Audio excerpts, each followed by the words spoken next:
नमस्ते दोस्तों, आशा है आप सब स्वस्थ और बहुत अच्छे होंगे। इस वीडियो में हम सीखेंगे स्वयं से कैसे प्रेम करें। मैं स्टार्ट करती हूँ। इस समय का प्रयोग स्वयं अपने मन को साफ करने की प्रक्रिया के लिए प्रयोग करें। किसी निकटतम या प्रिय व्यक्ति की मौत पर मन की सतह पर काफी दुख उभर आता है। स्वयं को दुखी होने दीजिए। आपको एक ऐसे बिंदु तक पहुँचने की जरूरत है जहां आप पुराने दुखों को आने देने के लिए सुरक्षित महसूस करते हैं। यदि आप स्वयं को 2 या 3 दिनों तक रोते रहने दें तो बहुत से दुख और अपराध बोध का शमन हो जाता है। यदि ज़रूरत हो तो किसी उपचारकर्ता या समूह की मदद से स्वयं को सुरक्षित महसूस करें ताकि आप भावनाओं के आवेग को बाहर निकाल सकें।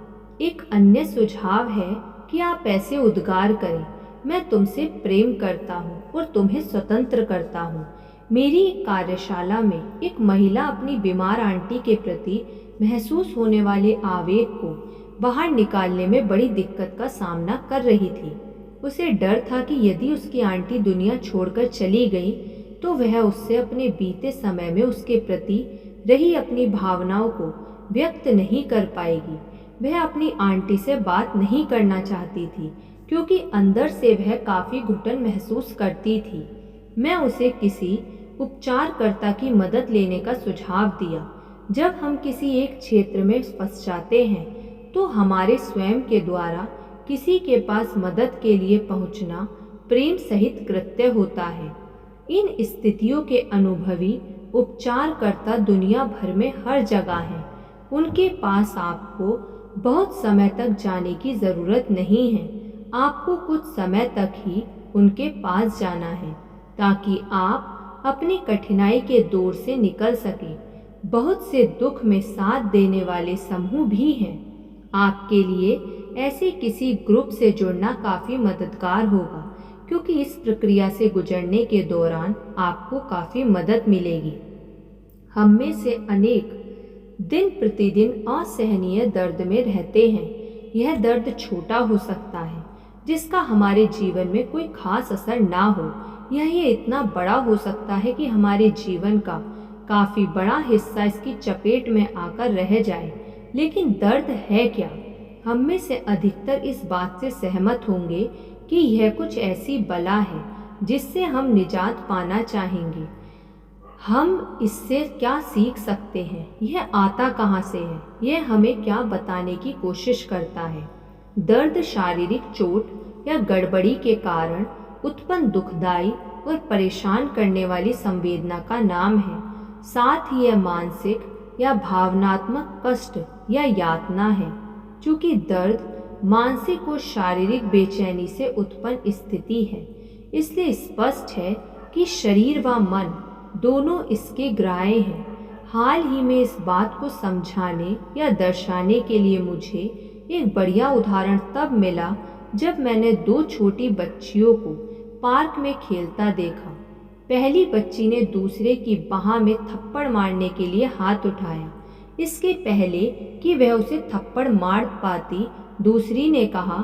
पहली बच्ची ने उसकी ओर देखा और पूछा, तुमने आह क्यों कहा, जबकि अभी मैंने तुम्हें छुआ भी नहीं है। इस पर जो दूसरी ने तपाक से जवाब दिया, मैं जानती थी कि इससे चोट लगेगी। इससे यह होता है कि मानसिक कष्ट शरीर पर होने वाला कष्ट का पहले ही आभास कर लेता है। दर्द कई रूपों में हमारे सामने आता है। खरोच, ठोकर से उत्पन्न सूजन, भीतरी चोट, बीमारी, बेचैनी की नींद, धमकी, पेट में गांठ का सा आभास, हाथ या पैर के संवेदन शून्य होने की स्थिति।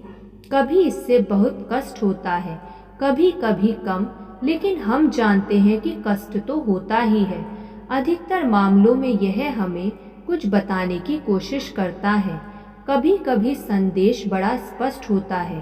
कार्य सप्ताह के दौरान पेट की खराबी बनी, लेकिन सप्ताहांत में यह ठीक हो गई। वह हमें कार्य परिवर्तन का संकेत देता है। हम में से कई रात भर अति मदिरापान के बाद होने वाले दर्द के बारे में जानते हैं। संदेश चाहे जो हो, लेकिन हमें याद रखना चाहिए कि मानव शरीर एक आश्चर्यजनक मशीन है। कुछ परेशानी या कष्ट होने पर यह हमें बतलाती है।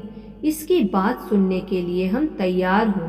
दुर्भाग्यवश हम में से कई इसे सुनने का समय ही नहीं निकालते। वस्तुतः दर्द शरीर के संदेश होने का अंतिम माध्यम है, जो यह बतलाता है कि हमारे जीवन में कुछ गड़बड़ है। हम कहीं न कहीं लीक से हट गए हैं। हम शरीर के साथ चाहे जो करें, लेकिन यह अधिकतम स्वास्थ्य की ही दरकार रखता है। किंतु यदि हम अपने शरीर का बहुत ज़्यादा दुरुपयोग करते हैं, तो हम अपनी बीमारी या बेचैनी के लिए जिम्मेदार दशाओं को निर्मित करते हैं। जब शुरू में हमें दर्द होता है तो हम क्या करते हैं? हम सामान्यतः उस जगह की ओर चल पड़ते हैं जहां दवाएं रखी होती हैं, या दवा की दुकान की ओर रुख कर लेते हैं और कोई गोली लेकर निकल जाते हैं। इसका तात्पर्य हम शरीर से कहते हैं, चुप रहो, मुझे तुम्हारी बात नहीं सुननी। शरीर कुछ हद तक आराम पा जाता है। उस शरीर की फुसफुसाहट फिर से सुनाई पड़ती है। इस बार आवाज़ कुछ तेज होती है। शायद हम डॉक्टर के पास इंजेक्शन या दवा के नुस्खे के लिए जाते हैं या कुछ और करते हैं। कभी किसी समय जो कुछ चल रहा होता है, हमें उस पर ध्यान देना होता है, क्योंकि हमें किसी तरह का रोग पूरी तरह अपनी चपेट में ले चुका होता है। उस समय भी कुछ लोग इसकी आहट लेने के बदले इसके शिकार ही बने रहते हैं। जो चल रहा होता है, दूसरे उसके प्रति जागरूक हो जाते हैं और बदलाव लाने के इच्छुक रहते हैं। यह सही है। हम सभी अलग अलग तरीकों से सीखते हैं। इसके प्रत्युत्तर इतने साधारण हो सकते हैं जितना रात को चैन की नींद सोना या स्वयं को एक काम के लिए उत्प्रेरित ना करना। आप अपने शरीर की आवाज़ स्वयं सुनने का प्रयास कीजिए, क्योंकि यह स्वस्थ होना चाहता है। आपका शरीर आरोग्य प्राप्त करना चाहता है और इसमें आप इसका साथ दे सकते हैं। धन्यवाद। आपको ये वीडियो कैसी लगी कमेंट करके ज़रूर बताइएगा। धन्यवाद।